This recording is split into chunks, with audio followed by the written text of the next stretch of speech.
another episode of Parkbench. I'm your host, Steve Ham. I'm also a real estate agent with Remax Quality Realty here in Sandusky, Ohio. If you aren't familiar with Parkbench, I'll get more into the website and how all the interview process works at the end. But today, my guest today is Louis Quezada of virtu-coaching. So, Louis, thanks for coming by.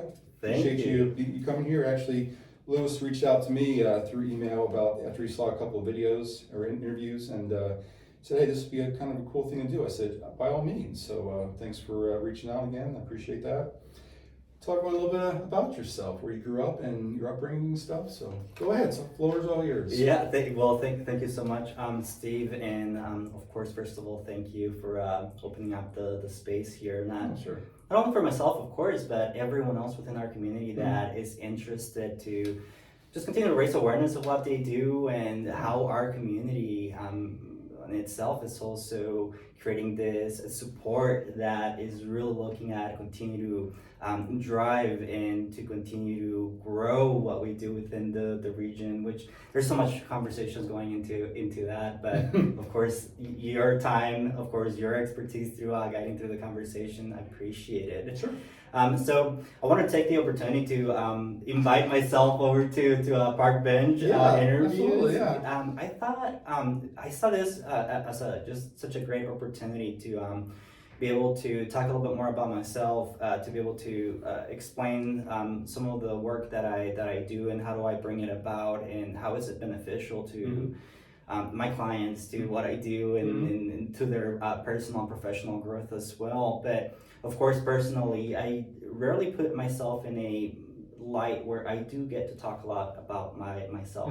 I tend to be the type of person that I'm curious enough and intrigued by other people and what they're saying that I will just immediately gravitate into that and typically kind of just always step into that direction or that side where I'm more of the listening ear. So I think I am too. I've learned that to be an effective real estate agent, you have to learn to listen a lot and interject questions at the right point, ask the right questions. So I can relate to that. Yeah, thank you. Yeah. So go ahead. No, go ahead. So where are you from originally? Yes, so I moved into the area 2 years ago. Okay.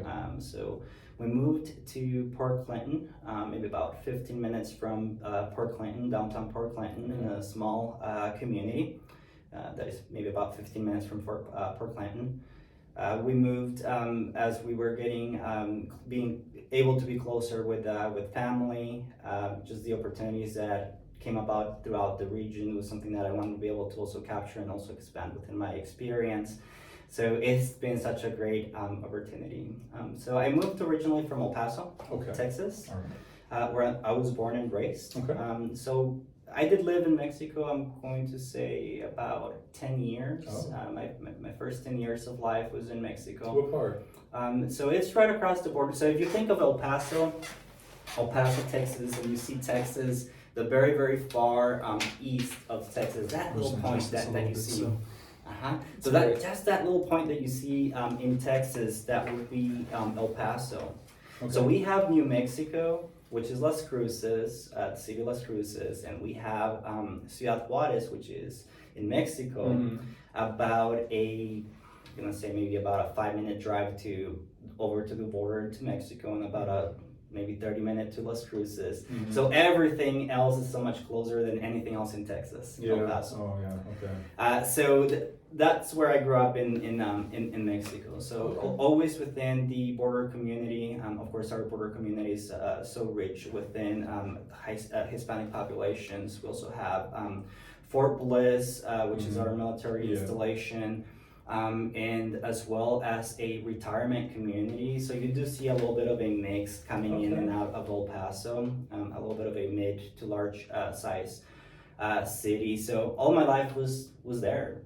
All that I knew was El Paso. All that I experienced was El Paso.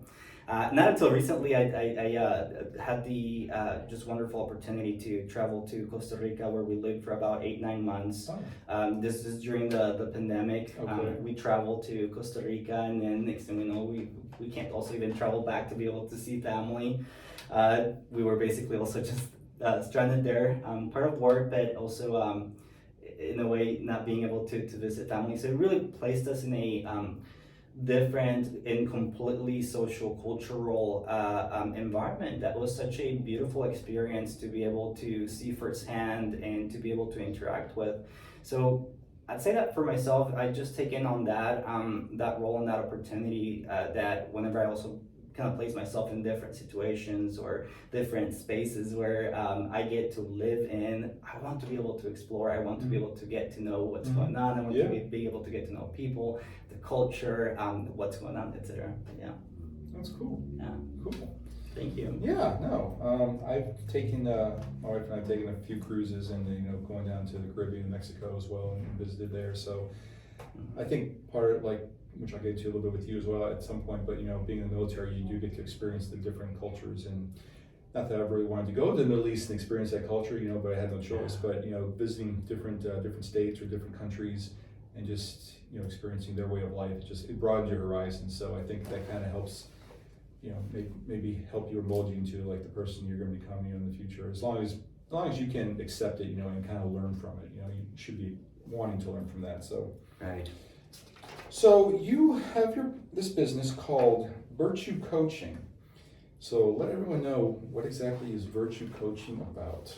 Yes, and I will try to do this in the easiest way that I might be able to explain it. Yeah. I think that it gets so much more complex, and when we go a little bit more into the weeds or a little bit more on the understanding, but you could see and understand coaching as a deep dialogue that is intended to be able to address and pinpoint the underlying reasons for behaviors or beliefs that we have, so that as we were discovering through that process and understanding and creating this self-awareness of those beliefs and those behaviors, that we are able to understand also what are some of the possibilities and the opportunities that allow us to be able to create a personal growth, to move us into the direction that we want to.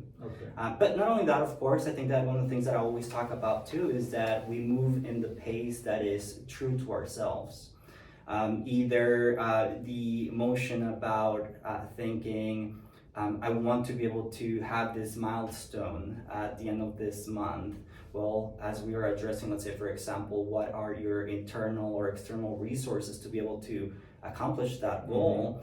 But it's also a feasible timeline based on what you have to be able to accomplish that. You might be able to move a little bit sooner, or might be able to push a little bit farther out. And what could that also mean in the whole greater scheme of things? Yeah. So the best way to think about it is being able to present a blank canvas where through conversation we're able to be more creative, we're able to be more innovative, to be able to devise and be able to build a little bit our processes a little bit differently to help us be successful. So I have a focus in 3 areas, and I'm imposing a little bit on my personal ideology on what coaching may be within my practice, but there are 3 areas that I've noticed and I see when I'm engaged within coaching conversations that typically fall in that create those possibilities.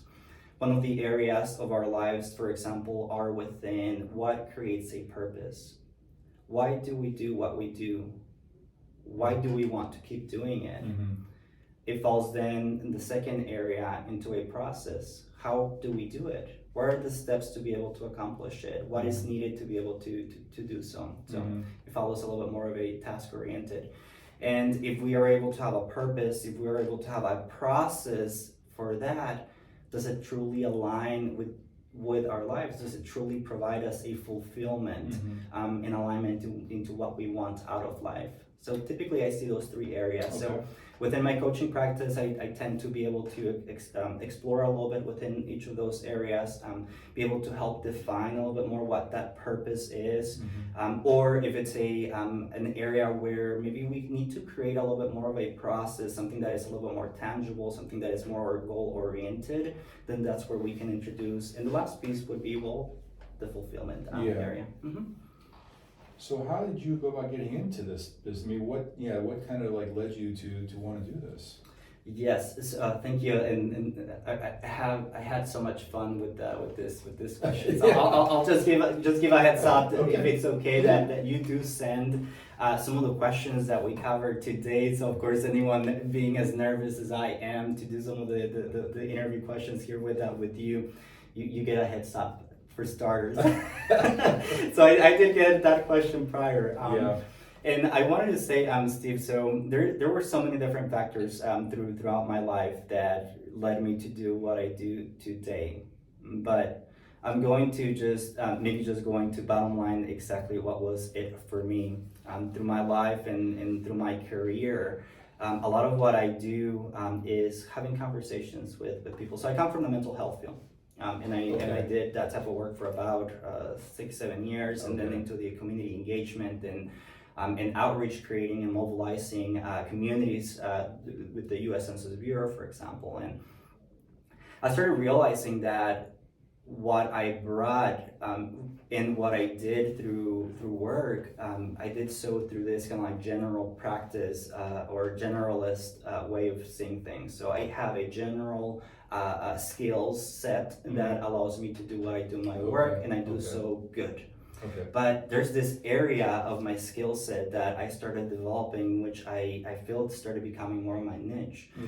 This is what really allows me to be able to engage with people. This is what allows me to be able to be so curious and creative and engaging with individuals more specifically. So I started going into this route of what do I want to do with my life, right? A little bit of that purpose aspect of my personal question there.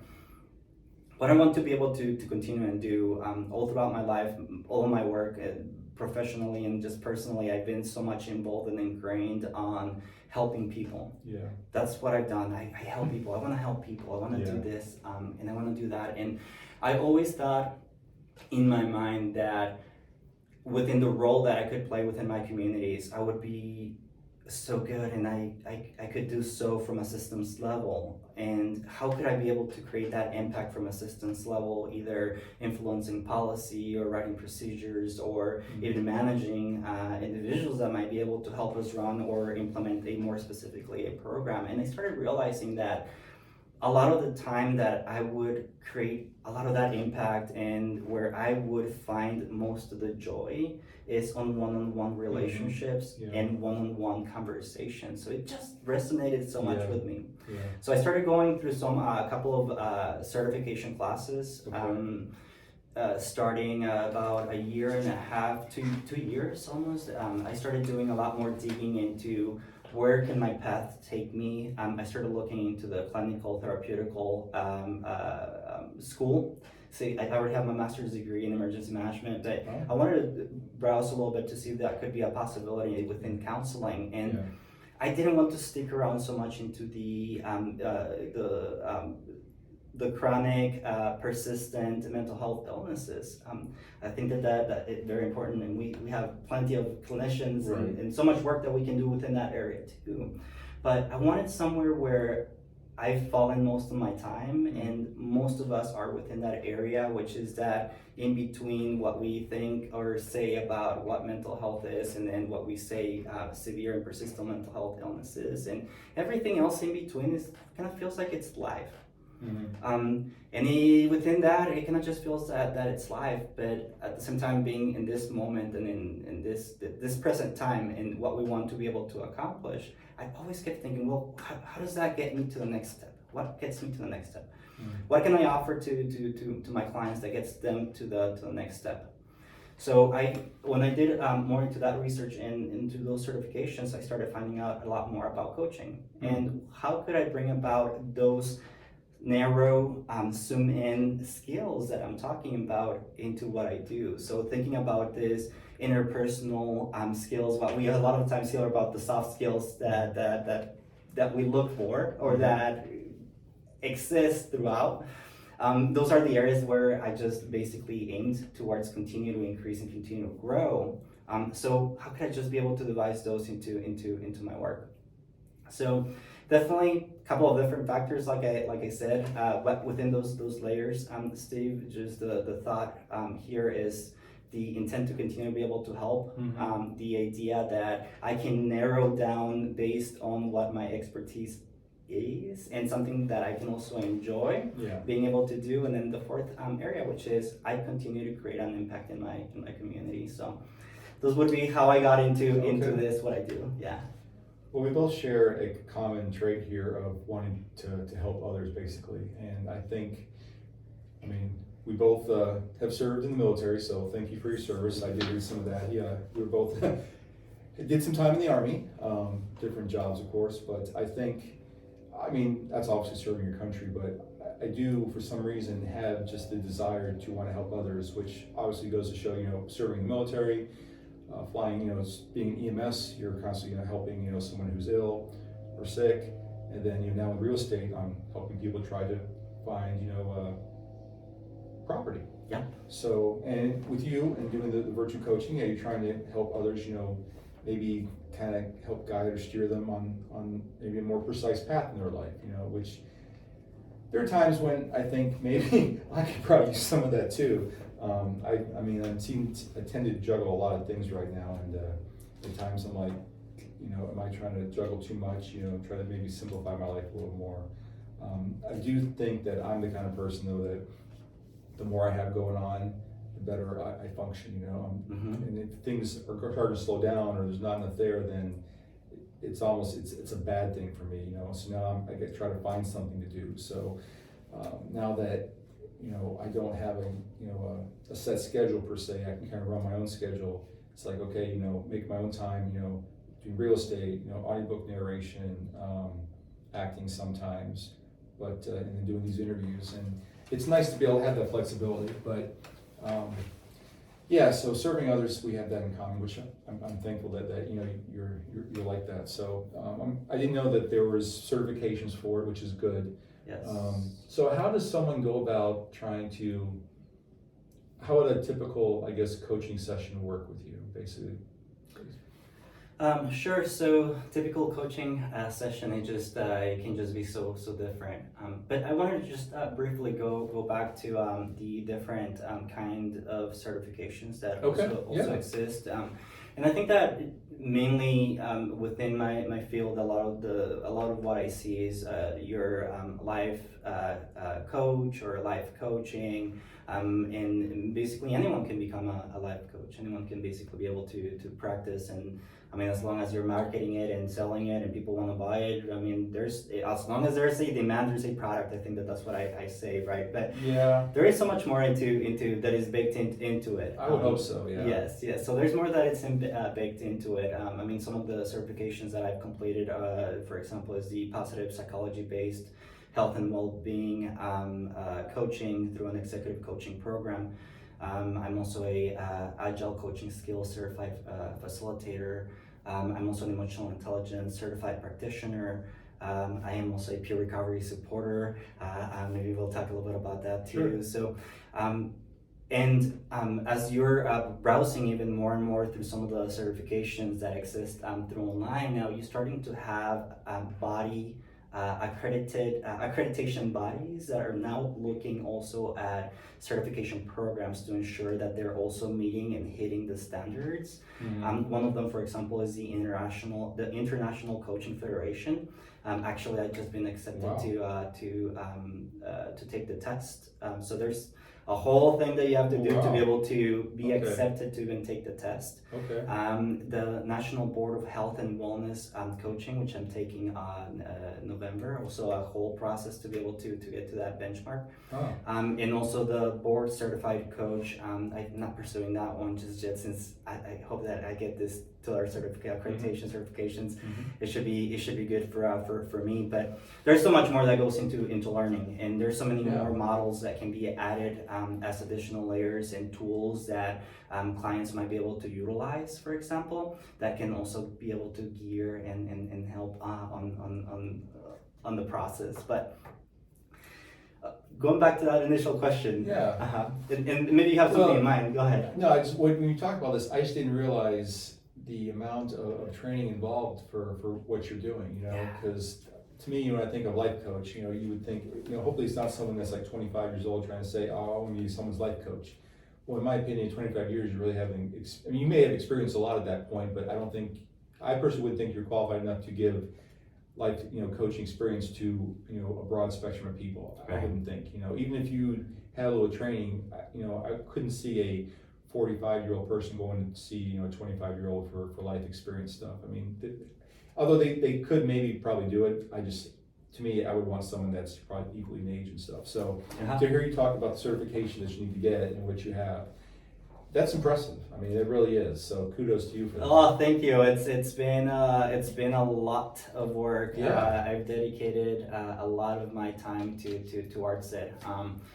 As a quick example, my mentoring I'm required mentoring for one of my accreditations, and my mentoring occurred on Sundays at 6 a.m. So 6 to 7 a.m. Wow. I don't know how I managed that one, but I kept just pushing through. Yeah. So, including peer-to-peer coaching sessions, including, like I said, the mentoring, including the continued education credits that you have to complete. And then once I have my accreditation, I'm required to have a certain number of hours to be able to meet recertification. If not, I just lose my license. And of course, anything that I step outside of my role as a certified coach, or breaching any of the ethical standards that are placed forward through my accreditation, I would be losing all of what I worked to up to this point. So it is a lot. It is a lot of work. I didn't know there was accreditation for it. That's really important too, impressive as well. So okay. Yeah, I'm super excited. I can tell. I mean, that's good. I mean, to see that if you're passionate about that is great, and that's what I think. When you find someone who's passionate about what they do, it makes the experience that much more better. Which is what I try to do as well. With real estate. But I think for someone, especially with what you're doing, the passion, for someone to sense that and feel comfortable talking to you and being vulnerable and exposing, their maybe innermost secrets to you. That takes a lot, for someone to have that trust in you for that. So. Oh yes. So I guess briefly, how would like a session go with you? Let's say for the first time, what could people expect from that? Sure. So my contact info, either email, also a telephone number could be reached out, but typically email is just the easiest. Okay. And anyone can just ask me any questions. Anyone can just send me over their story, and maybe we can just be able to talk it through for a little bit. But I also have my calendar completely and entirely public, where anyone could go in and be able to schedule a 30-minute meet and greet. So I get a little bit better understanding of what their goals are, what their expectations of the coaching relationship is going to be, and also that I'm a good fit for them. Absolutely, It could be the way that I look, it could be my accent or my voice, it could be any of those things. You have an accent? No. I do.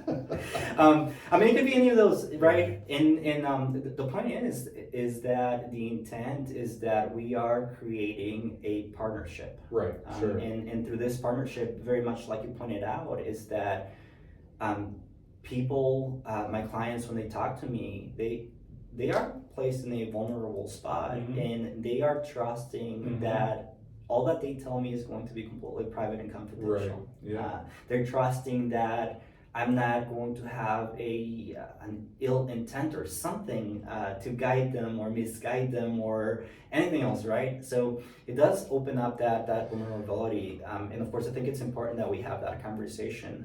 So sure. From there, that 30-minute, all my appointments, I do request that 30-minute meet and greet exactly for that opportunity, be able to get to know each other.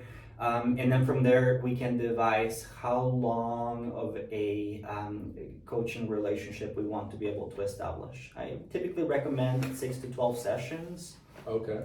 To be able to build from, but I also am very open to one session. I want to try it out. I want to see what's it about. This is my goal. This is what I'm currently working at, Luis. What are we going to do this first session? This is how much we got accomplished. These are the next steps that you will be taking personally, that personal accountability to get you to the next stage, and be able to say, all right, I'm ready for the next for the next one. Let's schedule the next one. Yeah.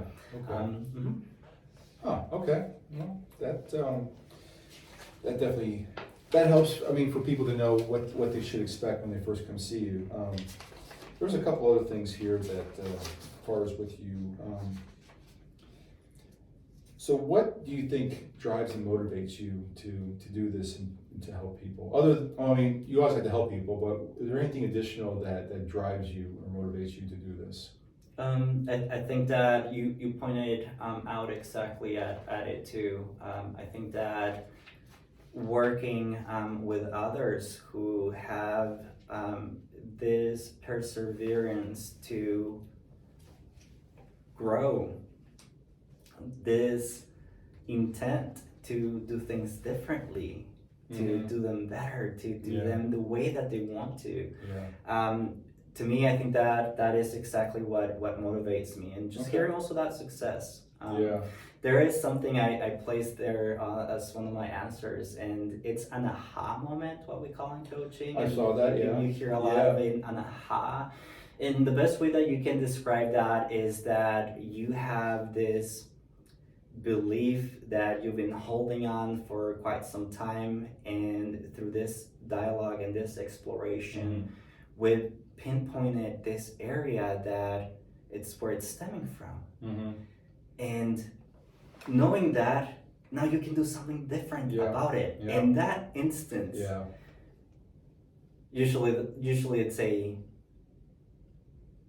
impasse, and it's just complete change, right, and so much more energy that it's happening. So that really inspires me. That motivates me when and not all coaching sessions will do that though, but but when it comes, it's nice to see. I get those moments, especially when I try to work through like tech issues, like with video editing or something I'm trying to do, for social media, marketing. I'm like, why can I not figure this out? And then either I watch the right video or something happens that it starts working like it's supposed to. I'm like, that's how that works. And the fact that, I was able to figure it out is kind of like one of my small personal aha moments that I really enjoy. Like, finally, I got that one done. Now on to the next. I love it. And Steve, I have to add with that, that you figured it out, created that aha moment. And it is very much similar in coaching relationships. I saw that too, that you were talking about something that most people don't know about your business. So go ahead with that. So I think that the thing that really just can be so eye-opening is that through my coaching practices, I am not imposing my knowledge. I'm not imposing what people should be doing. I'm not telling you or offering suggestions. I'm not saying I'm the expert of what you're going through or doing, or even the scope of your practice, right? So all is intended to really evoke a new and creative process in thinking about what's going on in life. Basically totally different than going to see a psychiatrist who is trying to explain to you what they feel that based on their education, what they know. This is probably why you're feeling that. So you're letting everyone else do their own how you would say that, their own self-development or self-awareness, basically. Which is good. That's how people learn a lot too. Not being told, okay, this is what's wrong with you, but once they realize, oh, okay, now I see it, and that can definitely help people, and make them rethink themselves and their life. So, you said something else here. Let's see. Well, maybe I missed it. So, I mean, what else about your coaching do you want people to know other than that? Is there anything else? I mean, that they should know or that might help them? Well, I think that whenever we think about self-development, whenever we think of personal growth, or we think just life in general, I think that a lot of times kind of like the way that it's perceived is either we just continue doing what we do, or there's a anticipation or expectancy that things just change because things just change. So I think that there's this moment, and I think that what through COVID and through how much society has changed and is pointing towards. And what technology also creates on one area. There's also positives, of course, but what it also starts creating is a moment where we are just so easily carried and participant in a day to day to day to day, and things just seem so much pretty normal and the same, and they just keep being exactly like that. Yeah. So one of the things that I like to think about self-development and self-growth in that sense is that it does not mean that it has to be so geared or focused on my professional life. I want to be a better leader, or I want to be able to delegate my work a lot more efficiently with others, or I have this fulfillment about my life. I want to be able to be a better parent to my children, and it can be just broken down into so many different areas that we can think of how coaching can also be beneficial. Maybe just a quick example on the very far left, let's say we are talking about health and wellness, and we're talking about, well, my doctor told me that I need to start working out a little bit more to be healthier. So that's what he gave me, that's what he told me. He said about 30 minutes a day should be able to hit where the heart is pumping, and that's this. So 30 minutes a day, this is what I'm going to do because the doctor told me I have to be healthier. And there is so much more within that concept that there's even deeper reasons why you want to be able to do that. One example could be, I want to live longer to see my grandchildren grow, go to high school, go to college. Yeah. That is such a highest motivator than my doctor told me to do this. So 30 minutes a day, we're gonna do this for 30 minutes. Well, how do you even break it down? What are you gonna do when you hit those 30 minutes? So you're about to hit 30 minutes and you're like, what are you even doing? What exercise will you be doing? Yeah. How would the exercise look like? At what time of the day? At what time of the day also works best for you personally, or because of your schedule?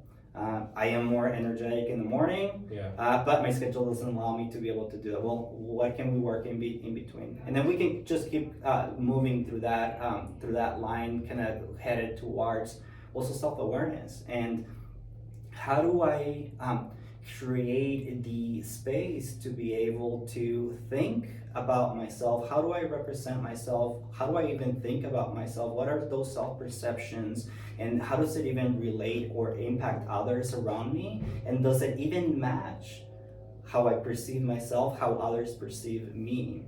And where does that conversation can come in? A lot of time it does bring a lot of that kind of like sounding board in the coaching relationship, because sometimes we might just need to hear it, and that kind of just sparks into additional thinking trains that go into a direction. So I want to just, with that last question, Steve, I want to say that it really opens into just so many different areas that you can think coaching can be useful, from building a health routine to maybe creating healthier relationships with others, maybe a family member, maybe a friend, maybe within the workplace, on how we navigate and how we place ourselves within our place of work, or even, of course, at the personal level. Where am I within this thing that we call life? Wow.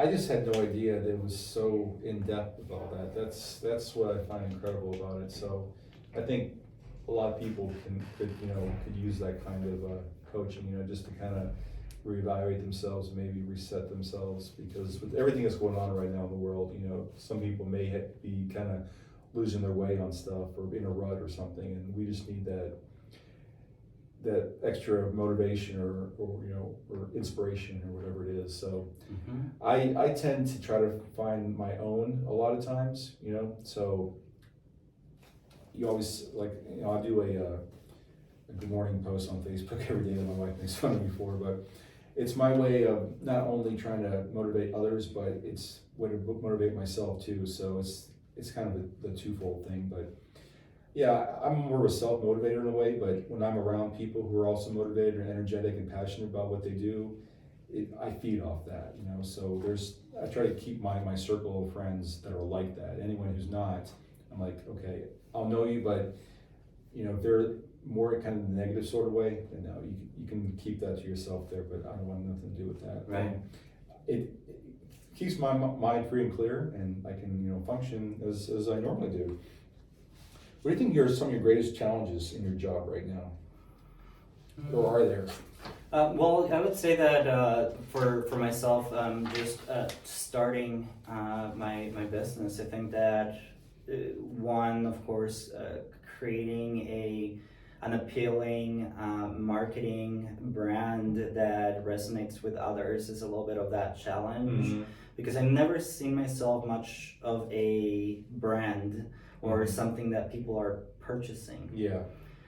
It's tough. It's tough to get a brand out there. It takes time, and it takes consistency with that. That's one of the things I say, like my post is, you know, is motivation plus consistency equals, you know, what eventually equals success, and it does, you know. So, but you got to kind of always keep on it, and it can get tiring sometimes. But go ahead. Yeah, no, I agree. Thank you for mentioning that, and I definitely agree. I think that that consistency just continues to build. So. I've been, since I launched the startup, it's been a month and I believe a week or 2 weeks. Okay. So I've been a bit on that stage of one, creating awareness about my business, and then also second, creating awareness about coaching, professional coaching, not just self-called live coach or guru or whatever the name, right? Yeah. So I think that it's twofold in that way. Being able to create that awareness, like I said, on the brand, and then about the service.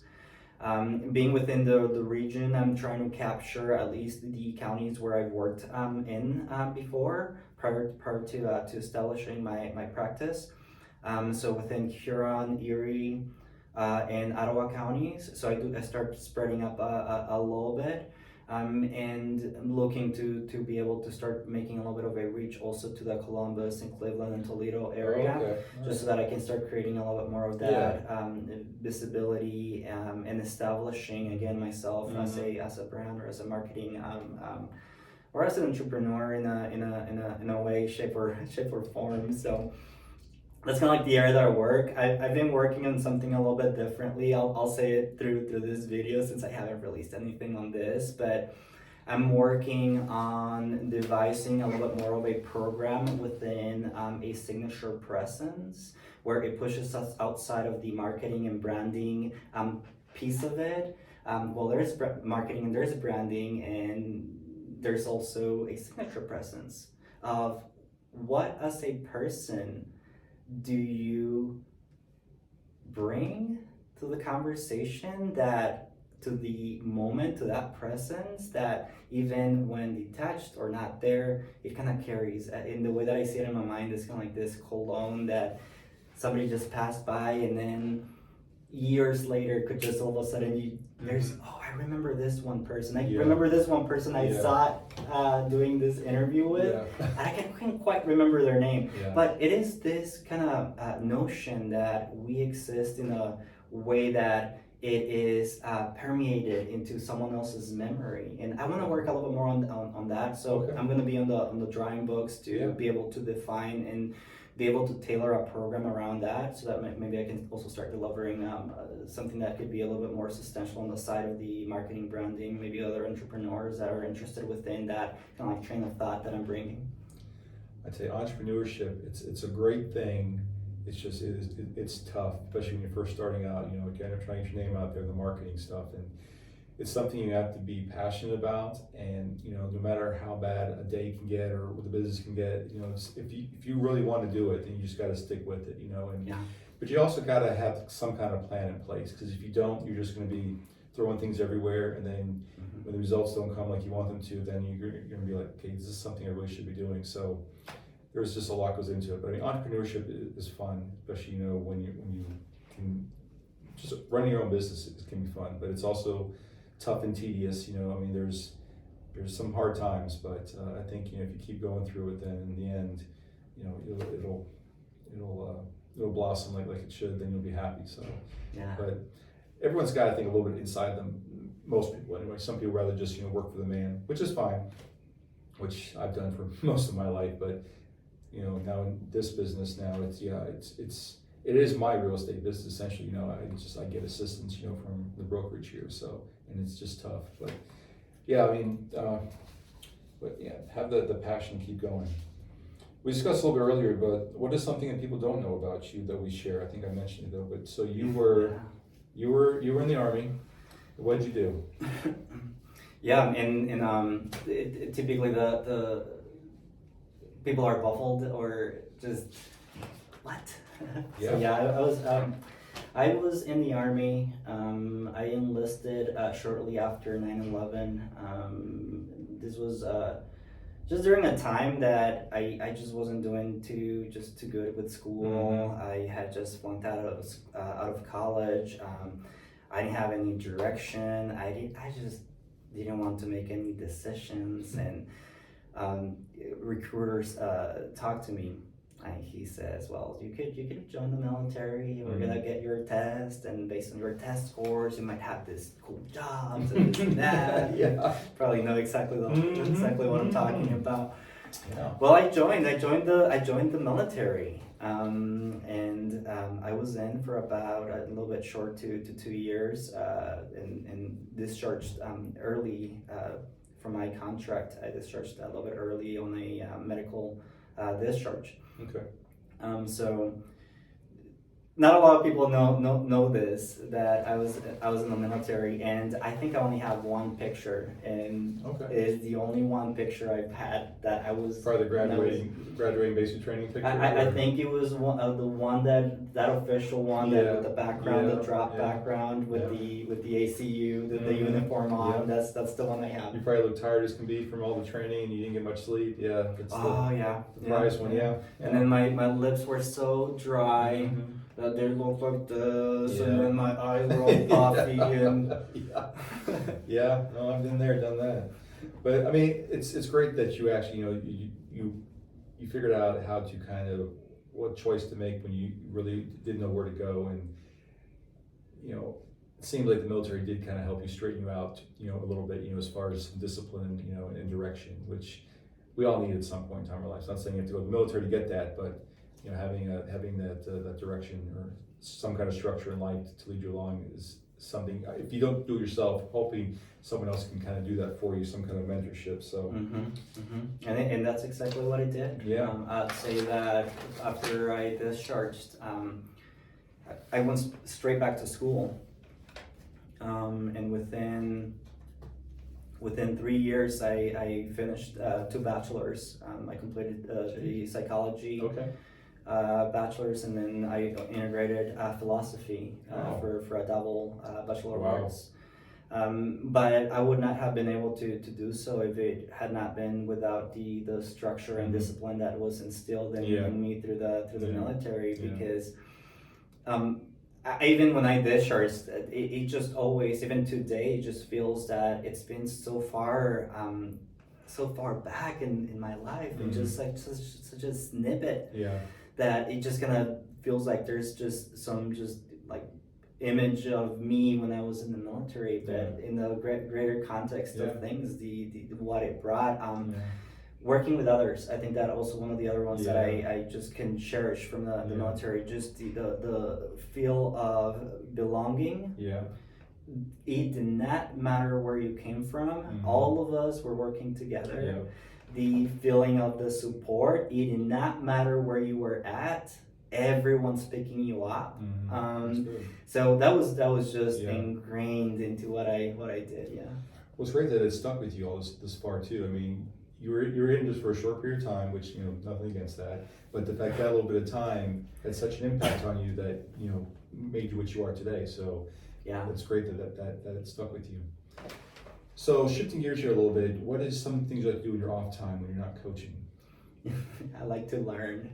Okay. I like to read. I like to watch a lot of the different workshops and education courses that are offered specifically for my practice. But I'm also a fan of audiobooks. Not only within coaching and self-growth and development, but I also like listening on audiobooks on zombies. Really? I just love it. Fiction, science fiction, that's a little bit of my jam. Actually, even before moving to Ohio, I had been listening to this writer, Pollock, and he has a couple of books. Knock 'em Stiff is one of them. The Heavenly Table is another one, and the third one is the Devil All the Time. I I love his books, and I remember listening to it years before we came over to Ohio, and when we got up here, and just remembering the book, the way that he describes the fields and the barn and the colors, I could see it, and I just kept remembering back on that book. So I like to do a lot of reading. I like to do music. Okay. I play the guitar. I like to do I like to do electronic music, mixing music. I'm really terrible at it, but I mean, I'm the only one listening to myself. Right. So Okay. But I like to volunteer. I'm currently volunteering with the the Island Safe Harbor Animal Sanctuary in Port Clinton. Okay. And also I am volunteering for one of our local nonprofits as the vice treasurer with the Erie County Minority Health Task Force. So I'm sitting also for their board and just helping out, and anything else that is within our community that I can also place my hands and keep myself busy. I try to do as much as I can too. That's good. Audiobooks are very interesting. As we discussed before the starting, I've got a couple. Well, I got one published and another one that I'm waiting for the author to do her review on and stuff. I'm working on my third as well. But I think a very well narrated book can just keep the audience interested, wondering what's coming next. So for me to learn how to do that, in that sense was interesting. A little bit of struggle, but I do enjoy doing that kind of stuff too, and I gotta still carve out time to make sure I can keep on it because I finish up what I'm working on. But yeah, audiobooks are cool. And the zombie stuff, I didn't realize that about you, but I mean I do like a good zombie movie, and I think one of my most favorite ones I think is one with World War Z with Brad Pitt. I think because it had a good storyline. They were trying to find the root cause of the issue, and it wasn't too, not the whole blood and gore thing, but just the good storyline. And anytime, I've watched it or, I browse through, I'm like, oh, I got some time, let me see this again, It's a good, 2.5 hours of entertainment, but I think that was one of the better zombie movies for me. There's others out there, of course, too, but yeah, every so often a good zombie movie is good. It makes you wonder, could this ever really happen?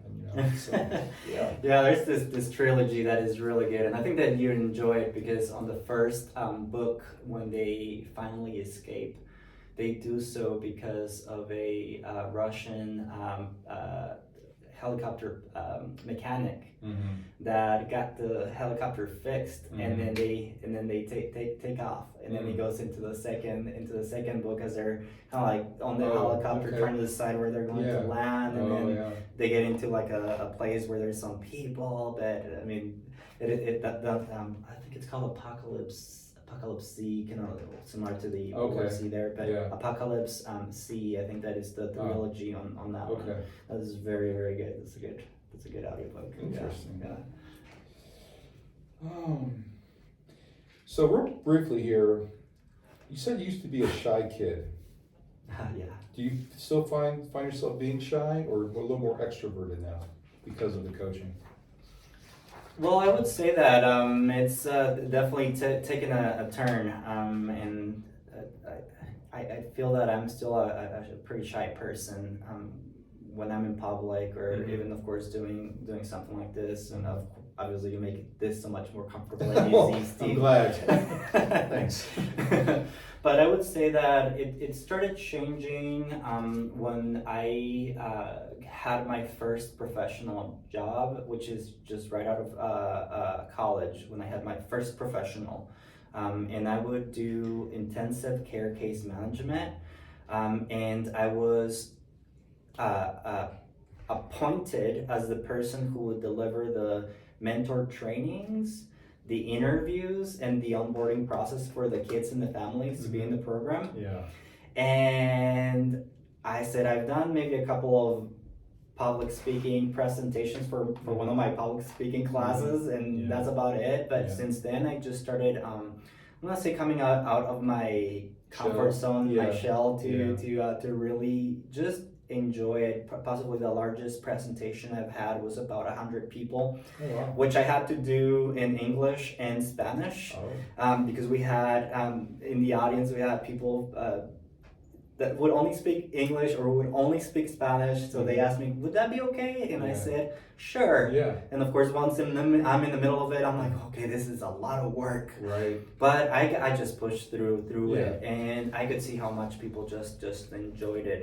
So nowadays, I've been trying to devise my own ways on how do I prepare towards a moment where I will have that sort of interaction where I know that I would feel a little bit shy. Let's say it's a networking event or here with the interview, even something as small as before I get out the car, I can do maybe 2-3 breathing exercises to ground myself and then getting to that moment. And now since I've been just investigating so much about this signature presence and what flavor can I also bring into the conversations, has been gearing me a little bit differently. But when I was a kid, I couldn't even order my own food when we would go out.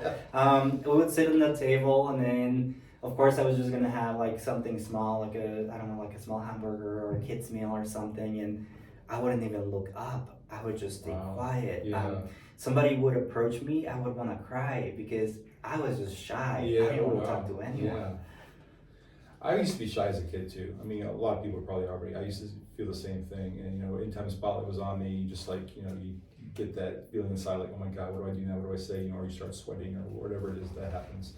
But I think for me, doing the acting thing makes you have to become vulnerable to be an actor. To go into your audition room on your own. Have your lines memorized and just be vulnerable in that situation and not care who's ever watching what they think. You made your bold choice. You got your lines down. You presented whatever it is you thought that the scene was. And then you said thank you, and you walked out, and you try to forget it. Now, most people don't forget it, like, man, I wish I would have done this differently or that differently, but that's a choice you made, in the moment. And so, go with it, live with it, accept it, and then just, accept who you are. And, being in real estate, you definitely, I mean, I personally, I do like networking events. I've learned to be a little more extroverted. Don't be afraid to go up and say, hey, my name is so-and-so, this is what I do, and just kind of start talking to someone. And most people are pretty receptive to that. And it kind of shows what kind of person you are. And I don't try to like lead, with real estate all the time, because, I don't want to jam that down someone's throat. But yeah, I think, the more public speaking you do, the better you get at it, the more comfortable you are, and you can just start winging it after a while, But for most people, public speaking, it's like, oh my God, tense up, no, I don't want to do that. I can't speak in front of people. If you know what the subject material is, you can probably talk better than something that you don't. But it comes with time, and just over and over do it, and it becomes easier. So I think you'll be fine with that. But it's nice to know that other people know that, yeah, you used to be shy as a kid, so it's true. Cool. Yeah. Practice. I think that a lot of people always say practice. Yes, please do practice. And networking events, maybe on my side, since I'm not in a coaching relationship, my piece about advice: be curious, ask questions, ask more questions, and get to know each other. Yeah. That's kind of the best way for a conversation to go along, which is, with these, this is what I do. I ask questions. So it may not be the question that's on the sheet here. You may have said something, and I'm like, oh, really? Let's explore that a little bit, and that way we can all get to learn a little more. So it's kind of cool. Now, so you are married, correct, with kids? Yes. How many kids you got? No kids. No kids. No kids. Okay. So we don't have any children. We've been married for about, together and then married. Neither of us really remember our marriage date, but we know that we've been together for about 7 years. Now, is she from Mexico as well, or?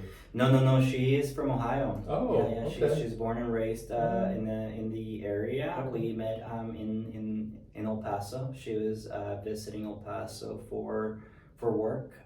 So she was there in El Paso for about, I think, a year before we met, and then we were together in El Paso Okay. for another maybe All right. 4 years.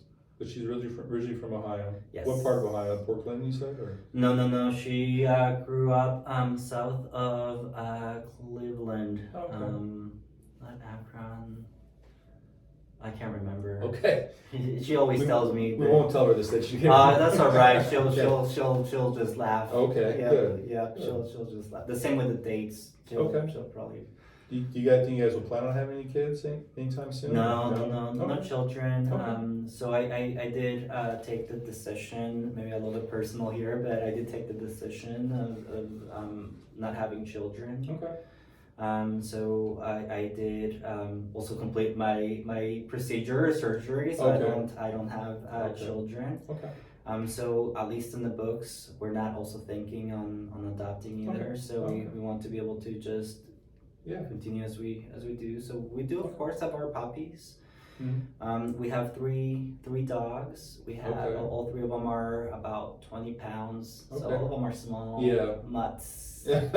That's fine. Yeah. Yeah, I've got 2 American Bulldogs at home. Oh, those are beautiful. Yeah, one's 8, and the other one's about a year and a half now, and he's full of energy. And I mean, as soon as I come home, he just wants to like play. And once I get done with this interview and finish up a few things at the office, I'm gonna go home and I gotta try to like walk him and play with him because he wants attention too, you know. And Yeah. he's a young puppy, he's full of energy, and so he wants to play. So that's what me and you know the wife do, is play with him. So briefly, if someone asked you for advice, if a young person asked for your advice on something, what would you tell them for some coaching advice, real quick? Well, I would say just in general, just life in general. I think that whenever we're asked this question, I think that anyone that is at my age or older than I am will always reflect back on what are kind of like sort of the things that I could have done, or if I knew that then, would I be here today, or how different could that have been? So for me has always been read more. Just read, learn. There's so much that we can grasp and understand that we don't. I don't feel that we sometimes take on that opportunity. Even just creating that space to say I'm going to dedicate even 15 minutes to grab a book or listen to a book, and just very intentionally do so, can just provide so much knowledge that you can take with you for the rest of your life. So I would say read. I would say just read a lot. You definitely read a lot. You also said here, be curious and authentic. So always be curious and authentic. Curious and authentic. I'd always say curious, and within what I do, I think that is the number one skill that you have to master. I found myself being more curious as I'm getting older. You know, I look back and think when I was younger, I wish I would have, you know, maybe paid more attention in school, or maybe, you know, learn more about this and that. But like when I hear about science stuff now, it intrigues me. I want to know more about science stuff, or you know, why something's working. I guess when I was a kid, I really didn't care, you know. But now that I'm older, those kind of things, you know, intrigue me, and I want to learn more about it. So yeah. Internet can be a great thing for that, especially even YouTube as well. Yeah, I think so. I think so. So when your life is over, how would you like to be remembered? So that was the last question there, and I put a lot of energy and deep thought while I was going through our questions here prior to our meeting, and that was the last question, right?